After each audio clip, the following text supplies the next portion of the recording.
आप कह रहे थे मर जाएंगे लेकिन छात्रों की आवाज़ जरूर उठाएंगे, ऐसी कुछ आपकी वीडियोस वगैरह वायरल होती हैं और आपको दोबारा डिटेन कर लिया गया था। आप एक बार गए फिर दोबारा आपको डिटेन कर लिया गया और आपको जिस तरीके से खींच के ले जा रहे थे, क्या आपने कभी सोचा था जिन लोगों को मैं पढ़ाऊंगा वही लोग मेरे साथ ऐसा करेंगे? सर उनसे कोई शिकायत नहीं है, वो अपना ड्यूटी निभा रहे थे और हम अपना काम निभा रहे थे। और रही बात 2 बार डिटेन करने की, तो वो 200 बार भी डिटेन कर ले, लेकिन जो मेरा हौसला है, जो मेरा मुद्दा है, जब तक वो सॉल्व नहीं होगा मैं पीछे नहीं हट सकता हूँ। मैं गाड़ी में घूमने नहीं आया हूँ, मैं घर पे बैठने नहीं आया हूँ।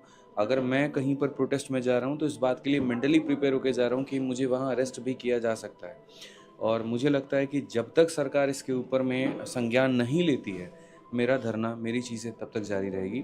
लेकिन उसके पहले मैं देश के सभी शिक्षकों को कुछ कहना चाहता हूँ। अगर आपको ये लगता है कि सिर्फ दिल्ली में धरना देने से सरकार आपकी बात सुन लेगी, तो 2 दिन घूमने के बाद में मुझे समझ में आ गया कि सिर्फ दिल्ली चलो से काम नहीं चलने वाला है। पूरे भारत में जितने भी शिक्षक हैं, उन सब से मेरा हाथ जोड़ करके निवेदन है, आप जहाँ पर भी पढ़ाते हैं, आप वहाँ के एक लोकल एरिया को चूज़ करिए, परमिशन लीजिए और वहाँ पर धरना शुरू करिए। जयपुर के सभी शिक्षकों को मेरा निवेदन है कि आप जयपुर में कोई एक घटनास्थल पे सभी लोग मिल करके एक लीडर बना करके आप वहाँ पर धरना दीजिए। पटना में यहाँ पर एक लीडर बने, एक टीम बने, वो पटना में वहाँ पर धरना दे। प्रयागराज की टीम एक बने, वो प्रयागराज में दे। क्योंकि जब तक पूरे भारत में इसकी आवाज़ नहीं उठेगी, नेशनल मीडिया इसे कवर नहीं करेगी, एसएससी के ऊपर में कोई दबाव नहीं बनेगा। और दबाव नहीं बनेगा तो बच्चों, मैं तुम्हें दिल से एक बात बता दूं, ये तुम्हारा सीजल का पेपर हवा हवा में ही निकल जाएगा।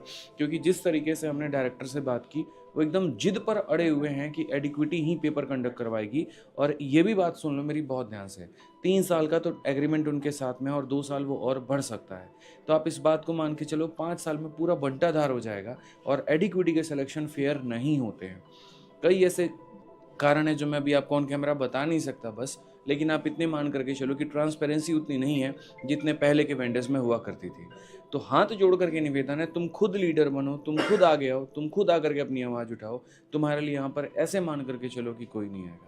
लोग हैं तुम्हारे साथ में, शिक्षक हैं तुम्हारे साथ में, लेकिन तुम्हें आगे आना पड़ेगा और अलग अलग जगह पर आना पड़ेगा। एक आदित्य रंजन एक टाइम पर एक ही जगह पर हो सकते हैं, एक विक्रमजीत सर एक जगह पे हो सकते हैं, एक प्रशांत सर एक जगह पे हो सकते हैं, आपका प्यारा शिक्षक एक जगह पर हो सकता है। लेकिन सोचो अगर एक समय पर दशों दिशाओं से यहाँ जो है अगर बात पहुँचाई जाए सरकार तक, तो कितनी तेज़ी से सर वो फैलेगा।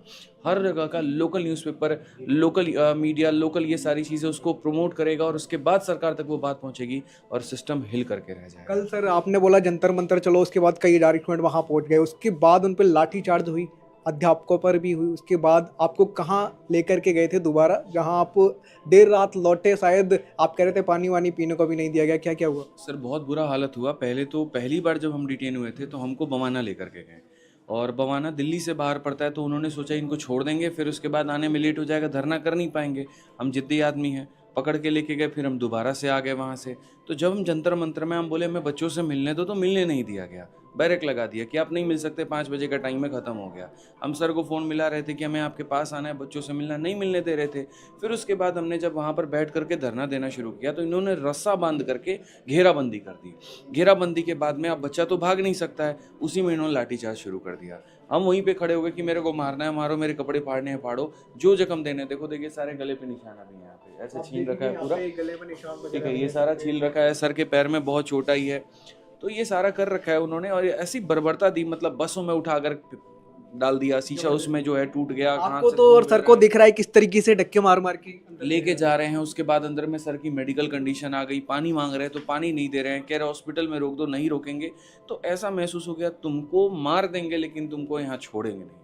धारा कुछ भी नहीं है, कोई केस नहीं है, ना हम आतंकवादी हैं, ना हम कुछ, हम तो बच्चों की बात को उठा रहे हैं, जिसमें सरकार को भी ये बात कहनी चाहिए कि चलो हमसे कोई गलती हो रही है तो कम से कम शिक्षक तो खड़ा है इस देश का, वो शिक्षक जो निर्माण कर रहा है, वो शिक्षक जो इस देश को बना रहा है, वो शिक्षक जो सबको पढ़ा करके आगे बढ़ा रहा है, उसकी तो बात माने कम से कम। उसके साथ अगर ऐसा व्यवहार हो रहा है, तो जब शिक्षक के साथ में ऐसा व्यवहार है तो बच्चे के साथ में कैसा? सर आगे की रणनीति अब क्या है? आज बहुत सारे लोग इंतजार कर रहे थे आपकी इस वीडियो का कि आदित्य रंजन सर, विक्रमजीत सर, प्रशांत सर या फिर जो और अध्यापक रिटेन हुए थे, वो सब क्या कहना चाहते हैं, क्या रणनीति है? दिल्ली में हम अपने परमिशन और बाकी सारे धरनों की प्लानिंग सारे शिक्षकों के साथ में मिलकर कर रहे हैं, लेकिन दिल्ली के बाहर बाकी जितने भी क्षेत्र हैं वहाँ के, आप खुद राजा बनिए, खुद लीडर बनिए, खुद आगे आइए और आकर के अपने धरने को लीड करिए। क्योंकि एक टाइम पर एक जगह से, हम राजनीतिक पार्टी नहीं है सर, हमारे पास में अलग अलग ब्रांचेज नहीं हैं, हम अलग अलग क्षेत्रों में नहीं जा सकते हैं। इसीलिए मेरा आह्वान है सभी लोगों से कि अपने अपने जगह से जब तुम बात पहुंचाओगे ना, बहुत तेज में बात फैलेगी, बहुत आगे बढ़ेगी। क्योंकि हम वीडियो बना करके ये कह देते हैं दिल्ली आओ, जंतर मंतर आओ, तो प्रयागराज वाला बच्चा सोचता है कि पता नहीं जाना उचित रहेगा कि नहीं रहेगा। अब वो 2 दिन जब तक प्लानिंग करता है, आधा मुद्दा खत्म हो जाता है। वीडियो के व्यूज आते हैं 5 लाख का, ग्राउंड पे बच्चा होता है 50। तो ऐसे कभी भी नहीं हो सकता, इस तरीके से कभी प्रोटेस्ट नहीं हो सकता है। सरकार तुम्हारी बात को बिल्कुल भी नहीं सुनने वाली है। अपने क्षेत्र में आंदोलन करना शुरू करो। अर्थात सर